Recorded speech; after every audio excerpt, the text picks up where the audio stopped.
इस कार्यक्रम के पुण्यार्चक हैं सेठी छाबड़ा परिवार निवासी गुवाहाटी एवं कोलकाता। श्री कवरीलाल जी सेठी एवं श्री सुमिरमल जी छाबड़ा की स्मृति में श्रीमती रतनमणि देवी सेठी, श्रीमती इंदिरा देवी छाबड़ा, श्रीमती प्रीति जैन, श्री सुरेंद्र जैन, सलोनी जैन, श्रीमती रिया जैन, श्री सिद्धांत जैन, श्री अजीत जैन, श्रीमती मोनिका जैन, आयुषी अर्नव, श्रीमती रितिका जैन, श्री विनीत जैन, विवान देवर्ष, पुत्री एवं दामाद श्रीमती रितु चूड़ीवाल, श्री सुधीर चूड़ीवाल, दोहित्र Rishit Hardik, firm Indira logis, warehousing और logistic park, Guwahati Assam, computer vision works, विवरण घर, Guwahati, Navkar www.navkargroup.in, aluminium foam work प्रणाली, कॉलम बॉक्स, शटरिंग और वास्तु उत्पादों के निर्माता, कोलकाता।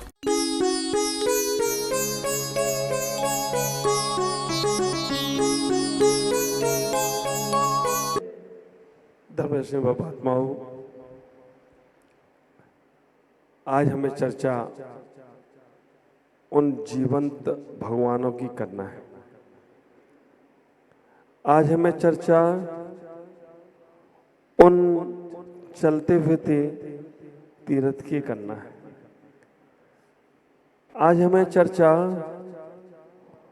उन महापुरुषों की करना है जिन्होंने तुम्हें इतना बड़ा बनाया है। आज हमें चर्चा उनकी करना है जिन्होंने खुद सब कुछ छोड़कर तुम्हें यहाँ तक पहुँचाया है। आज हमें चर्चा उनकी करना है जिनने अपने जीवन में सुख और दुख नहीं देखे, केवल अपने बच्चों की सुख, बच्चों की खुशी में ही अपनी खुशी को महसूस किया। बच्चे दुखी हुए तो वो खुद भी दुखी हो गए, बच्चे खुश हुए तो वो खुद खुश हो गए। आज हमें चर्चा उन जीवंत माता पिता की करना है। आप विचार करके रखना, हमेशा कहा करते हैं ऊपर जिसका अंत नहीं उसे आसमां कहते हैं। ऊपर जिसका अंत नहीं उसे आसमां कहते हैं, और धरती पर जिसका अंत नहीं उसे माँ कहते हैं। धरती पर जिसका अंत नहीं उसे माँ कहते हैं। विचार करना, किसी भी धर्म को मानने वाला हो, किसी भी मजहब को मानने वाला हो, किसी भी परमात्मा की उपासना करने वाला हो, सबके भगवान अलग अलग हो सकते हैं, सबके परमात्मा अलग अलग हो सकते हैं, सबके गुरु अलग अलग हो सकते हैं, लेकिन सबकी माँ एक ही होती है। माँ से हटकर कोई दुनिया में और दूसरा हो नहीं सकता। ये विचार करना। और आप अगर इसकी गहराई में जाकर देखो तो कैसा शब्द दिया है उस परमात्मा ने इस सृष्टि को माँ। एक ऐसा शब्द दिया है सृष्टि को माँ जिसमें दो ही अक्षर है, माँ प्लस आ। अगर देखा जाए तो ये दो अक्षरों में पूरी सृष्टि के भगवान आ गए। प्रीति श्री माता जी ने धुलियान में कहा था। आप विचार करके रखना, देखा जाए तो ये दो अक्षर में सृष्टि के सारे भगवान आ गए।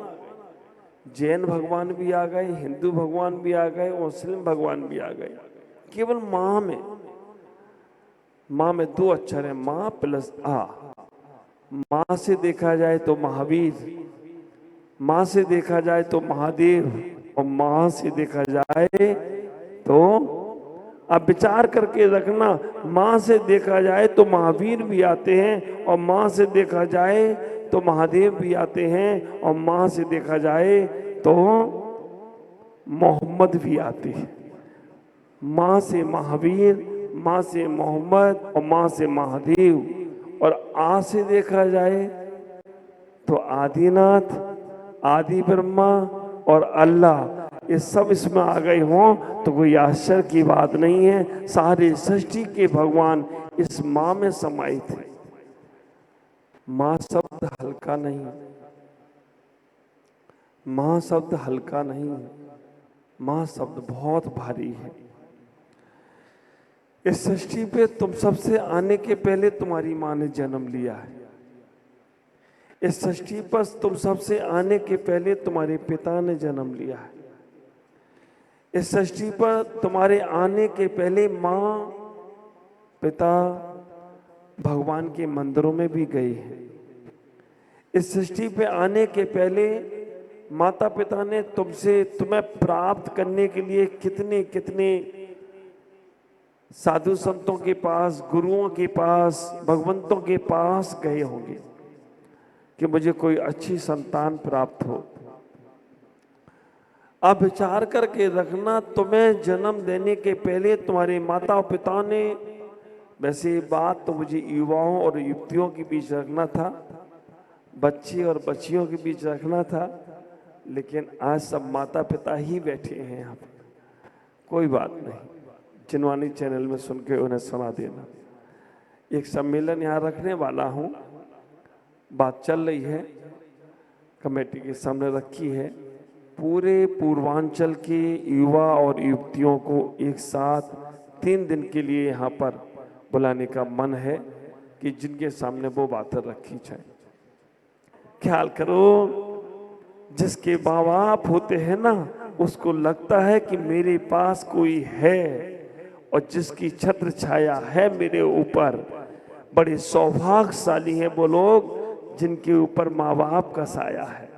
भले ही वो कुछ ना कर पाए तुम्हारे लिए, भले ही उन्हें कुछ नहीं आ रहा है तुम्हारे लिए, लेकिन वो रहते हैं ना। एक पेड़ होता है ना, पेड़ फल देता है, देता है, देता है, फल देना भी बंद कर दे, लेकिन फिर भी बुढ़ापे तक वो पेड़ तुम्हें छाया देता रहता है। और छाए में तुम्हें गर्मी नहीं लग सकती, सर्दी नहीं लग सकती, उसकी छत्र छाया में रहने का प्रभाव है। विचार करो। मैं उन माँ बाप से कहना चाहूंगा, अपने बेटों को इतना योग बनाओ, अपने बेटों को इतना योग बनाओ, इतना श्रेष्ठ बनाओ कि जब कभी संतों की सभा हो तो सबसे आगे दिखना चाहिए। मैं उन माँ बाप से कहना चाहता हूं कि अपने बेटों को इतना योग बनाओ कि जब कोई ज्ञानी की, विद्वानों की सभा हो तो सबसे आगे दिखना चाहिए। और उन बेटों से भी कहना चाहता हूं, तुम अपने माँ बाप की इतनी इज्जत बनाओ, तुम अपने माँ बाप की इतनी इज्जत बनाओ, जब माँ बाप कहीं से निकलें तो वो गर्व से कहें इनका बेटा फलाना फलाना है, उसने इतनी तरक्की कर ली, ये इन माँ बाप के संस्कार हैं। समझना तुम्हारा जीवन कहाँ से कहाँ तक हो जाएगा। अभी सुना परमानंद सागर जी को 4 बेटे, एक को धर्म भूषण, एक को समाज भूषण, एक को कुलभूषण और एक को लक्ष्मी भूषण।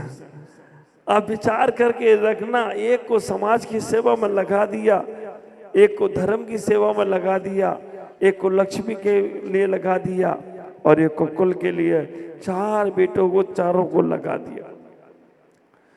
उनने हमें इतना योग बनाया, उनने हमें इतना योग बनाया कि आज हम हमारे गुरुदेव और उनके संस्कार से ज्ञानियों की सभा में आगे बैठे दिखता हूँ। कहीं भी चला जाऊं, चाहे गोमटेश्वर में 500 साधु थे, गोमटेश्वर में गुरुदेव ने कहा उपदेश करो, पीछे नहीं हटा, क्योंकि गुरुदेव का आशीर्वाद था, माँ बाप के संस्कार थे। उनने मुझे इतना योग बना दिया कि आज मैं कहीं भी जाकर अपनी बात को रख देता हूँ और उनके आशीर्वाद से हम आगे से आगे बढ़ जाते हैं। और तो और मुझे बहुत खुशी इस बात की है, मुझे खुशी इस बात की है कि उनने जो हमें संस्कार दिए, तो आज वही संस्कार से हमने उन्हें अपने पास बुला लिया और दोनों माँ बाप को दीक्षा देकर आगे का कल्याण करा दिया। इससे बड़ी और कोई बात नहीं हो सकती। जिसके पास माँ बाप होते हैं ना, वो संसार के सबसे दौलतमंद व्यक्ति होते हैं, सबसे अमीर व्यक्ति होते हैं। और ख्याल करके रखना, अगर आपके माँ बाप हैं आपके पास, एक बार उनकी चरण वंदना कर लेना, एक बार उनके चरणों में जाकर बैठ जाना, वो कुछ न करे, कुछ न करें, प्यार से तुम्हारे माथे पर हाथ ही फेर दिया ना, तो मैं कहूँगा उन भगवान से भी ज़्यादा आशीर्वाद तुम्हें उन माँ बाप का लग जाए तो कोई आश्चर्य की बात नहीं होगी। 1 2 3 4 5 6 7 8 माँ बाप दोनों। मनीष भाई ससुराल में भी है, बहुत सुंदर। मनीष के ससुराल में भी माँ बाप और यहाँ पर भी। हाथ नीचे करो। अब मैं ऐसे देखना चाहता हूं कि किनकी माँ ही अकेली जीवित है, पिता नहीं है। बिज्जू भाई तो दर्शन करने लाते ही हैं, है माँ जीवित है, बहुत सुंदर। हाथ नीचे करो। किनके पिता जीवित हैं? 1 2 3 4 5 6। हाथ नीचे करो। अब मैं देखना चाहता हूं जिनके माँ बाप कोई नहीं है यहाँ पर, वो अकेले रहते हैं, वो लोग कितने हैं? देखो ज्यादा हाथ इसमें उठे, नीचे कर लो। इससे आप समझो कि इन सबसे ज्यादा सौभाग्यशाली आप हो। पिता में 2 या 4 हाथ उठे हैं, माँ में 8-10 हाथ उठे हैं, और माता पिता और सास ससुर जीवित हैं, उनमें 50 हाथ उठे हैं। लेकिन जिनके नहीं है उनने बहुत से लोगों ने हाथ उठाए, लेकिन उनसे एक बार अनुभव पूछना कैसा लगता है। तब उनका दिल अंदर से रोता है कि मैं अपनी बात किससे कहूं। पत्नी से कहूं तो सुनती तो है, लेकिन कभी वो सुना भी देती है। और किसी दोस्तों से कहूं तो वो तो देखते हैं, सोचते हैं कि कब इसके घर में फूट पड़े और हम मजा लूटे। ख्याल करना, माँ और पिता ही एक ऐसे हैं जो अपने बच्चों की हर बात समुद्र की गहराइयों में डाल देते हैं। उनकी बात कहीं बाहर नहीं जा सकती है, और अपने बच्चे का उत्थान हमेशा के लिए आगे बढ़ा दिया करते हैं। वो माँ होती है। ख्याल करो, बाहर जाओ, परदेश में जाओ। बिज्जू भाई के माँ बाप नहीं है, बाप रे, कोई बात नहीं। आप इतना ही विचार करना, माता पिता नहीं हो तो बड़े भाई को भी आप मान सम्मान दो।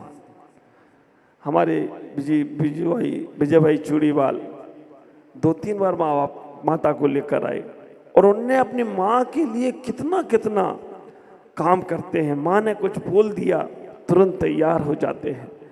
हमें कभी कभी कालला देवी माँ की याद आ जाती है। कालला देवी माँ ने अपने बेटे चामुंड को कहा कि मुझे बाहुबली के दर्शन करना है, मुझे बाहुबली के दर्शन करना है। बाहुबली के दर्शन के लिए कालला देवी की माँ की इच्छा के लिए चामुंड राय ने एक पहाड़ नेमीचंद, वो मुनिराज के पास गई और मुनिराज से कहा कि मेरे को मेरी माँ की इच्छा पूरी करना है। और माँ की इच्छा पूरी करने के लिए उनने एक पहाड़, पूरा का पूरा गोमटेश्वर पे एक पहाड़ देखा, और उस पहाड़ को जितना काट के शिल्पी लाते थे ना, जितना काट के शिल्पी उस पहाड़ का पत्थर लाते थे, चामुंड राय उतना सोना तौल के देते थे, उतना सोना तौल के देते थे। शिल्पी के मन में विचार आ गया, जब तक ये मूर्ति पूरी नहीं होगी तब तक सोना मिलता रहेगा। विचार करना, वो घिसता रहा, रोज पत्थर निकालता रहा, घिसता रहा, रोज पत्थर निकालता रहा, और रोज जितना पत्थर लाता था उतना सोना ले जाता था। शिल्पी की माँ ने पूछा, बेटा इतना समय तो अभी तक कोई मूर्ति बनाने में तुझे लगा नहीं, इस मूर्ति को बनाने में इतना समय लग रहा है, कारण क्या है? विचार करना। शिल्पी ने कहा, माँ तू समझती नहीं है, आज तक तो यही लगता है, बचपन में जब कोई बच्चा इधर उधर देखने लग जाए तो माँ समझ जाती थी कि बच्चे को क्या चाहिए, और बच्चा जब बड़ा हो जाए तो माँ से कहता है तू क्या समझती, तेरे को कुछ नहीं समझ, सब समझदारी मेरे को ही आ गई है।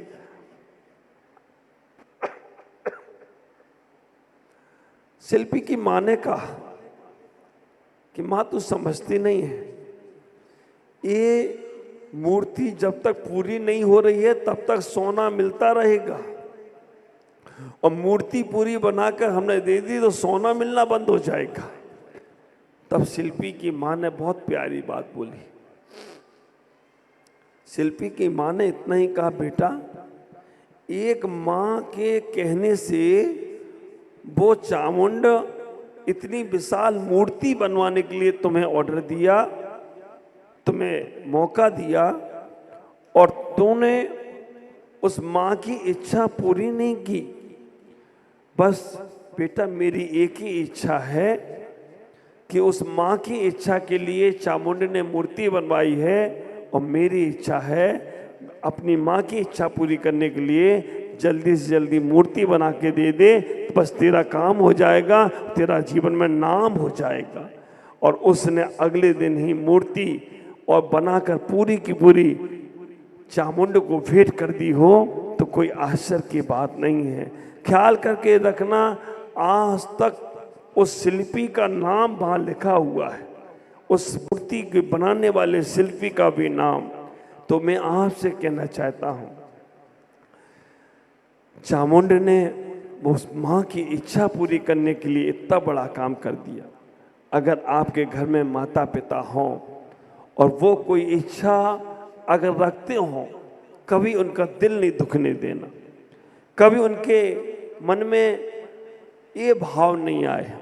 मैं हकीकतें बता रहा हूँ थोड़ी सी आपको। माता पिता को डर लगता है मैं अपने बच्चे के सामने कुछ बोलूं और वो मुझे 100 सुना देगा, भैया चुप रहो, इससे ज़्यादा कुछ नहीं बोलना। मैं हकीकतें बता रहा हूँ। माँ बाप आकर मुझके पास आते हैं, पूछता हूँ क्या चल रहा है, सब ठीक है, बस मेरा बेटा मेरी सुनता नहीं है, वो अपनी मर्जी से ही सब कुछ करता है, मुझे पूछता भी नहीं है, मेरे को बार जवाब ही नहीं देता है, और वो बेटा मेरी कोई इज्जत नहीं करता है। मैंने इतना कमाया उस बेटे के लिए, इतना कमा कर दिया उसको। अब हम जब बचपन में उस बेटे को कुछ ज़रूरत पड़ती थी तो मैं बिना पूछे उसको दे देता था, बिना पूछे उससे पूछता तक नहीं था कि क्या चाहिए क्यों चाहिए। उसने जब जो मांगा मैंने दे दिया। अब मैं अपने बच्चे से पूछता हूँ मुझे 100 रुपये चाहिए, 500 रुपये चाहिए, 1000 रुपये चाहिए, तो बेटा पूछता क्यों चाहिए। वो बच्चा मुझसे जवाब करता है क्यों चाहिए, नहीं है मेरे पास।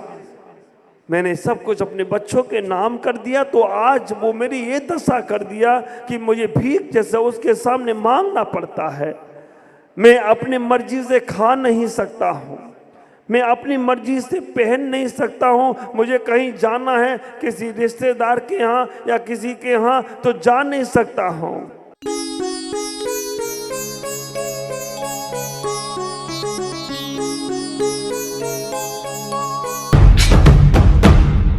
अहिंसा तीर्थ प्रणेता, अहिंसा तीर्थ प्रणेता, जय जय हो भारत गौरव, राष्ट्र संत प्रमुख सागर, स्वर्णिम स्वर्ण जय